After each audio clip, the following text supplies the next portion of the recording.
नमस्कार दोस्तों, स्वागत है आप सभी का हमारे इस YouTube चैनल एसएसबी आईएएस में। दोस्तों, आज हम ज्वालामुखी की चर्चा करेंगे। जैसे हमने पहले कहा भी था कि आज हमें ज्वालामुखी का टॉपिक कवर करना है। तो दोस्तों चलो शुरू करते हैं, देखते हैं एक एक करके कि कैसे ज्वालामुखी की उत्पत्ति होती है और ये ज्वालामुखी कहाँ पाए जाते हैं। इनमें जो सबसे इम्पोर्टेंट है वो यही है कि कौन सा ज्वालामुखी कहाँ पाया जाता है। तो चलिए शुरू करते हैं। चलिए हम लोग ज्वालामुखी की शुरुआत करते हैं। तो एक बार ये देख लेते हैं कि ज्वालामुखी आते कैसे हैं। हम ये सब पहले पढ़ चुके हैं, इसलिए हम इसको एक बार रिवीजन के तौर पर देखेंगे कि ज्वालामुखी कैसे आते हैं। इस चीज़ पर हम ज़्यादा विस्तार से नहीं जाएंगे, और अगर आपको विस्तार से देखना है तो आप हमारे पीछे वाले लेक्चर देखिए। चलिए हम देखते हैं ज्वालामुखी कैसे आते हैं। जब दो प्लेटें एक दूसरे की विपरीत दिशा में गति करती हैं तो नीचे का जो दुर्बल मंडल है, इसमें मैग्मा होता है, ये ऊपर आ जाता है और ज्वालामुखी का निर्माण होता है। एक तो ये कारण हो गया। कैसे? जब दो प्लेटें एक दूसरे की विपरीत दिशा में गति करती हैं तो। और ज्वालामुखी का आने का दूसरा कारण ये है, जब दो प्लेटें एक दूसरे के पास आती हैं।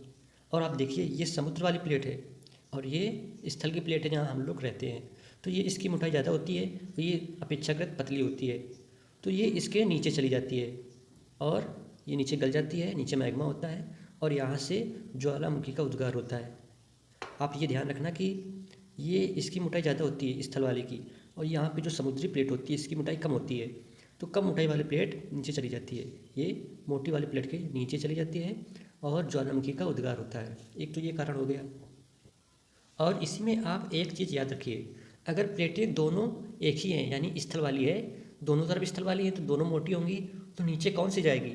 तो नीचे कोई नहीं जाएगी और ज्वालामुखी नहीं आएगा। वहाँ पर सिर्फ भूकंप की ही संभावना रहती है। तो इस चीज़ को आप याद रखना, अगर दोनों ही स्थल वाली हैं तो दोनों की मोटाई अधिक होगी और वहाँ पर ज्वालामुखी नहीं आएगा, क्योंकि कोई भी प्लेटें नीचे नहीं जाएंगी। अगर दोनों प्लेटें जल वाली हैं तो दोनों प्लेटें पतली होंगी और उनमें से कोई एक नीचे चली जाएगी और वहाँ पर ज्वालामुखी आ जाएगा। तो आप ये भी याद रखना कि कब ज्वालामुखी नहीं आएगा, जब दोनों प्लेटें स्थल वाली हों, यानी दोनों प्लेटें की मोटाई बराबर होती है, उस समय ज्वालामुखी का उद्गार नहीं होगा। इसके अलावा आगे देखिए, पृथ्वी के अंदर संवहन धाराएं चलती रहती हैं। ये दुर्लभ मंडल है, यहाँ पर संवहन धाराएं चलती रहती हैं और किसी एक कमज़ोर सतह को तोड़कर ऊपर निकल आती हैं, जिससे ज्वालामुखी का निर्माण हो सकता है। तो एक ये भी कारण है संवहन धाराओं के कारण। इसके अलावा एक चीज़ और देखिए, आप इसको देखिए, अगर दोनों प्लेटें एक दूसरे की समांतर गति करती हैं, या फिर दोनों प्लेटें एक ही दिशा में जाएं या एक दूसरे के विपरीत दिशा में, एक इधर जाए और एक इधर जाए, तो ऐसे में क्या होगा? अगर दोनों एक ही दिशा में जाएंगी तब तो कुछ भी नहीं होगा, ना भूकंप आएगा ना ज्वालामुखी, क्योंकि घर्षण होगा ही नहीं। अगर विपरीत दिशा में जाएंगी, एक इधर जाएगी एक इधर, तब यहाँ पे घर्षण होगा और यहाँ पर भूकंप की संभावना रहेगी, लेकिन ज्वालामुखी यहाँ पर नहीं आएगा, क्योंकि कोई भी प्लेट एक दूसरे के नीचे नहीं जा रही है। तो आप याद रखना कि इस स्थिति में ज्वालामुखी नहीं आएगा। चलिए, अब आप जान चुके हैं कि किन किन परिस्थितियों में ज्वालामुखी का उद्गार होता है और किन किन परिस्थितियों में ज्वालामुखी का उद्गार नहीं होता है। खैर, इन सब चीज़ों को हम पहले विस्तार से बता चुके हैं। तो अब देखते हैं हम ज्वालामुखी के प्रकार। तो ज्वालामुखी तीन प्रकार के होते हैं। कितने प्रकार के? तीन प्रकार के ज्वालामुखी होते हैं। एक सक्रिय ज्वालामुखी, एक सुषुप्त या प्रसुप्त, उसी को सुषुप्त कहते हैं, उसी को प्रसुप्त कहते हैं। तो सक्रिय ज्वालामुखी, सुषुप्त या प्रसुप्त ज्वालामुखी, और तीसरा होता है मृत ज्वालामुखी। चलिए एक एक करके हम सभी को देखते हैं। मृत ज्वालामुखी को शांत ज्वालामुखी भी कहते हैं। चलिए, तो सबसे पहले देखते हैं सक्रिय ज्वालामुखी। सक्रिय ज्वालामुखी वे ज्वालामुखी जिनसे समय समय पर मैग्मा निकलता रहता है अथवा वर्तमान में उद्गार हो रहा है, इनको कहते हैं सक्रिय ज्वालामुखी। किसको? जिसमें अक्सर ज्वालामुखी का उद्गार होता रहता है, यानी मैग्मा निकलता रहता है या फिर वर्तमान में मैग्मा निकल रहा है और हमेशा निकलता रहता है, तो इसको कहते हैं सक्रिय ज्वालामुखी। और ये कौन कौन से हैं, यही तो एग्ज़ाम में पूछे जाते हैं। लिपारी द्वीप समूह, इसे याद रखना आप। लिपारी द्वीप समूह ये इटली में है। तो लिपारी द्वीप समूह का स्ट्राम्बोली, इसका नाम है स्ट्राम्बोली, ज्वालामुखी का नाम है स्ट्राम्बोली, और ये इटली में है, लिपारी द्वीप समूह में। और इसे कहते हैं भूमध्य सागर का प्रकाश स्तंभ। अगर क्वेश्चन आ जाता है कि भूमध्य सागर का प्रकाश स्तंभ किसे कहते हैं, तो आपको बताना है स्ट्राम्बोली को। और ये कहाँ पर है? लिपारी द्वीप समूह में, जो कि इटली में है। और आगे देखते हैं, माउंट एटना, ये कहाँ पर है? इटली में है। इक्वाडोर का कोटापैक्सी, ये कोटोपैक्सी लिखा है, कोटोपैक्सी है इक्वाडोर में। और एक है अपने भारत का एकमात्र सक्रिय ज्वालामुखी है अंडमान निकोबार का बैरन द्वीप। तो बैरन द्वीप का जो है एकमात्र भारत का सक्रिय ज्वालामुखी है। कहाँ पर? अंडमान निकोबार का बैरन द्वीप। इसके अलावा माउंट एरेबुस, क्या है? माउंट एरेबुस, ये कहाँ पर है? अंटार्कटिका में है। इसके अलावा मौना लोआ, ये हवाई द्वीप समूह में है, जो कि वर्तमान में अमेरिका का हिस्सा है। तो मौना लोआ कहाँ है? हवाई द्वीप में। इसके अलावा मेयोन, क्या लिखा है ये? मेयोन, ये कहाँ पर है? फिलीपींस में। तो इस चीज़ को आप याद कर लेना। चलिए अब हम देखते हैं सुषुप्त या प्रसुप्त ज्वालामुखी क्या होते हैं और ऐसे ज्वालामुखी कहाँ कहाँ पर हैं और इनके नाम क्या हैं। तो सुषुप्त या प्रसुप्त दोनों एक ही चीज़ होती हैं। सुषुप्त या प्रसुप्त ज्वालामुखी, चलिए इसकी चर्चा करते हैं। वे ज्वालामुखी जो कुछ समय या लंबे समय से सक्रिय नहीं हैं लेकिन कभी भी सक्रिय हो सकते हैं, उसे कहते हैं सुषुप्त ज्वालामुखी या प्रसुप्त ज्वालामुखी। यानी कि इनमें बहुत ही लंबे समय के बाद उद्गार फिर कभी हो सकता है, यानी इनमें उद्गार रुक रुक कर होता रहता है। तो इसे कहते हैं सुषुप्त या प्रसुप्त ज्वालामुखी। ये कहाँ पर है? जापान का फ्यूजियामा। कौन सा है? जापान का फ्यूजियामा। इसके अलावा विसुवियस इटली का है, तो इटली का विसुवियस। और अंडमान का नारकोंडम। तो अंडमान में दो ज्वालामुखी हो गए। एक आपने इसके पहले देखा था, वो था सक्रिय ज्वालामुखी, जो था अंडमान निकोबार का बैरन द्वीप। ये था भारत का एकमात्र सक्रिय ज्वालामुखी। और अब दूसरा देख रहे हैं सुषुप्त या प्रसुप्त ज्वालामुखी, जो कि अंडमान का ही है, नारकोंडम। चलिए अब बात करते हैं शांत या मृत ज्वालामुखी की। अब बात कर रहे हैं शांत या मृत ज्वालामुखी की। तो नाम से स्पष्ट है, मृत यानी कि अब जिसमें किसी भी उद्गार की संभावना नहीं रही है। तो वहीं लिखा है, ऐसे ज्वालामुखी जिसमें हजारों वर्षों या लंबे अरसों से कोई उद्भेदन नहीं हुआ है तथा भविष्य में भी उद्भेदन की कोई संभावना नहीं है, इसे कहते हैं मृत ज्वालामुखी। तो आप समझ गए होंगे, जिनमें अब कोई ऐसी संभावना नहीं रह गई है कि इसमें अब कभी ज्वालामुखी का विस्फोट होगा या उद्गार होगा, तो उसे कहते हैं शांत या मृत ज्वालामुखी। चलिए अब इसके उदाहरण को देख लेते हैं, जो कि इम्पोर्टेंट है। तंजानिया का किलीमंजारो तंजानिया का है। इसके अलावा पोपा, ये म्यांमार में है। देमबंद, ये ईरान में है। और एकांकागुआ, ये अर्जेंटीना में है। और चिम्बोराजो है इक्वाडोर में। इसके अलावा पाकिस्तान का है को ए सुल्तान, लेकिन कुछ मानकों के आधार पर इसे ईरान का बताया गया है। कुछ लोग कहते हैं ये पाकिस्तान में है और कुछ लोग कहते हैं ये ईरान में है। चलिए अब हम ज्वालामुखी से संबंधित कुछ और शब्दावलियों को समझते हैं। एक शब्द होता है क्रेटर और एक शब्द होता है काल्डेरा। आइए समझते हैं इन दोनों को। वह छिद्र जिससे लावा का उद्गार होता है, जिससे लावा निकलता है, तो उसे कहते हैं क्रेटर। इसे क्रेटर कहते हैं इस छेद को, जहाँ से ये लावा निकल रहा है ना, जो आप देख रहे हैं, इसे कहते हैं क्रेटर, इस छेद को। और अगर यही छेद बड़ा हो जाता है तो इसमें पानी भर जाता है, तो उसी को कह देते हैं झील, क्रेटर झील कह देते हैं।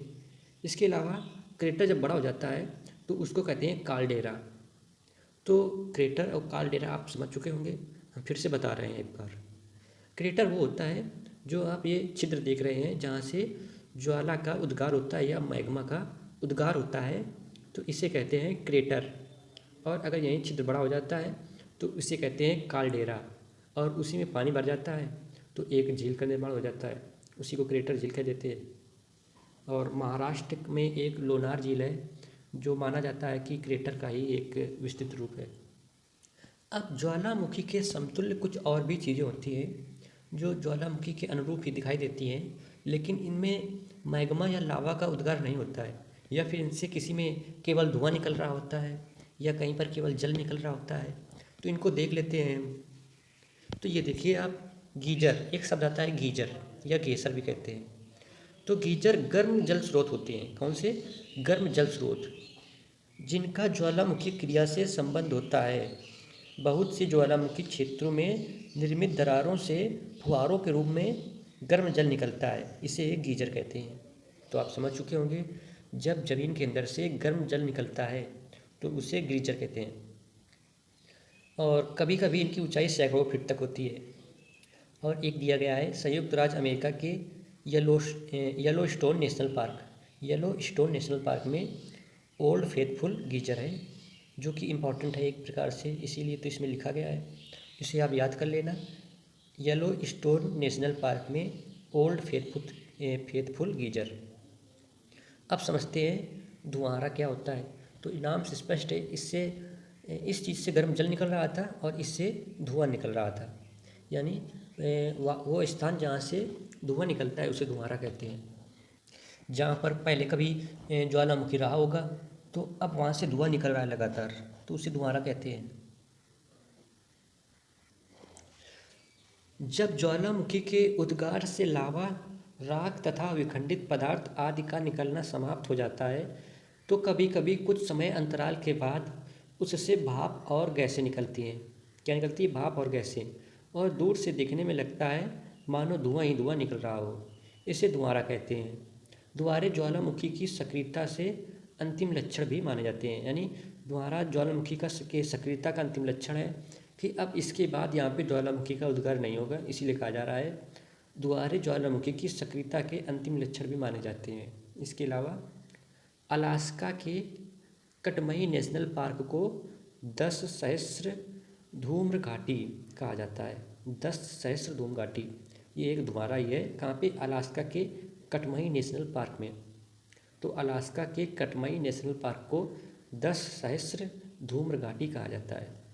चलिए, अगर आपसे पूछ दिया जाता है कि संसार का सबसे ऊंचा ज्वालामुखी कौन सा है, तो आप क्या बताएंगे?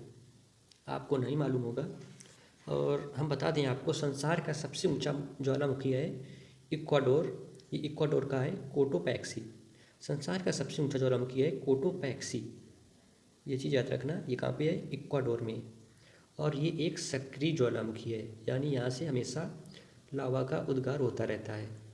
तो इक्वाडोर का कोटोपैक्सी एक सक्रिय ज्वालामुखी है और ये विश्व का सबसे ऊंचा ज्वालामुखी भी है। चलिए, अब आप देखिए वो स्थान जहाँ पर ज्वालामुखी आते रहते हैं। तो ये जो आपको पीले रंग के दिखाई दे रहे हैं, यही ज्वालामुखी के स्थान है। आप देख सकते हैं कहाँ कहाँ पर ज्वालामुखी आते रहते हैं। तो आप देखिए, जहाँ पर स्थलमंडल और जलमंडल है, दोनों का मिलन बिंदु है, वहाँ पर ज़्यादा ज्वालामुखी आपको दिखाई देंगे। कारण वही है कि जलमंडल की प्लेट और स्थलमंडल की प्लेट जब आपस में टकराती है तो जलमंडल की प्लेट स्थलमंडल के नीचे चली जाती है और वहाँ से ज्वालामुखी का उद्गार होता है। वहाँ पे वलित पर्वत का भी निर्माण होता है। इसीलिए देखिए, ये जो स्थान दिखाई दे रहे हैं, यहाँ पे ज्वालामुखी ज़्यादा आ रहे हैं क्योंकि यहाँ पे दो प्लेटों की टक्कर हुई है। और सबसे ज़्यादा ज्वालामुखी जहाँ पर आते हैं उसे कहते हैं रिंग ऑफ फायर, उसे कहते हैं रिंग ऑफ फायर। ये लिखा भी है ring of fire. Ring of fire कहाँ पर है? ये हम पहले भी आपको दिखा चुके हैं। आप फिर देखिए, ये जो आकृति आपको दिखाई दे रही है, इसे ये कहते हैं रिंग ऑफ फायर। ये प्रशांत महासागर के क्षेत्र में है। इसके अलावा ऑस्ट्रेलिया के पूर्वी हिस्से से लेके इंडोनेशिया से होते हुए दक्षिणी चीन सागर और बैरल द्वीप समूह से होते हुए कनाडा के पश्चिमी छोर से, आप देखिए यहाँ पर इस प्रकार से होते हुए दक्षिण अमेरिका की ओर से, इसे कहते हैं, क्या कहते हैं? Ring of fire. यहाँ पे ज्वालामुखी सबसे ज़्यादा पाए जाते हैं। और आप देखिए, ये है इंडिया, और इंडिया में ज्वालामुखी नहीं है, जबकि प्लेट तो है, तो फिर ज्वालामुखी क्यों नहीं है? क्योंकि यहाँ पर दोनों ही स्थल की प्लेटें हैं। और हमने आपको बताया था, जब दो स्थल की प्लेटें आपस में टकराती हैं तो कोई भी प्लेट नीचे नहीं जाती है, क्योंकि दोनों प्लेटों की मोटाई बराबर होती है या फिर दोनों प्लेटों की मोटाई अधिक होती है। तो यहाँ पर कोई प्लेट नीचे नहीं जाती है, इसलिए यहाँ पे ज्वालामुखी नहीं आते हैं। और यहाँ पे भूकंप की संभावना बनी रहती है। आप जानते होंगे दिल्ली वगैरह में, राजस्थान वगैरह में भूकंप आते रहते हैं अक्सर। तो यही कारण है कि यहाँ पर प्लेट तो है, लेकिन दोनों प्लेट स्थल प्लेट है, इसलिए यहाँ पे ज्वालामुखी नहीं आते, सिर्फ भूकंप आते रहते हैं। तो इस चीज़ को आप एक बार एटलस में देख लेंगे, या फिर गूगल में भी सर्च कर सकते हैं। रिंग ऑफ फायर कहाँ है ये भी आप गूगल में देख सकते हैं। एक बार वो सभी स्थान देख लेना जहाँ पे ज्वालामुखी आते हैं। खैर हमने तो बता ही दिया है, अगर आप ना भी देखें तो कोई उसमें परेशान होने की बात नहीं है। लेकिन इसमें जो सबसे इम्पोर्टेंट चीज़ थी पूरे ज्वालामुखी में, तो वही था कि कौन सा ज्वालामुखी कहाँ पर है। इसी से ज़्यादा प्रश्न आते हैं। चलिए अब हम आपसे एक प्रश्न पूछते हैं, इसका उत्तर आपको कमेंट बॉक्स में देना है। प्रश्न है, मोना लोआ एक सक्रिय ज्वालामुखी है। ऑप्शन है अलास्का का, बी है हवाई द्वीप का, सी है इटली का, डी है जापान का। क्वेश्चन हम फिर से रिपीट कर रहे हैं, मोना लोआ एक सक्रिय ज्वालामुखी है, ये कहाँ पर है, इसका जवाब आपको देना है कमेंट बॉक्स में। ऑप्शन है अलास्का का, बी हवाई का, हवाई एक द्वीप है हवाई द्वीप का, सी है इटली का और डी है जापान का। चलिए, हमें उम्मीद है कि आप समझ पा रहे होंगे कि ऐसी कौन सी जगहें होती हैं जहाँ पर ज्वालामुखी का उद्गार होता है, एवं ज्वालामुखी कौन से कहाँ पर पाए जाते हैं। ये सब कुछ हमने आपको बताया और आपको ये समझ में भी आया होगा। अब आपको जो हमने क्वेश्चन पूछा था उसका आंसर कमेंट बॉक्स में देना है। अब दोस्तों हम अगले टॉपिक पर अगले वीडियो में मिलेंगे, तब तक के लिए धन्यवाद।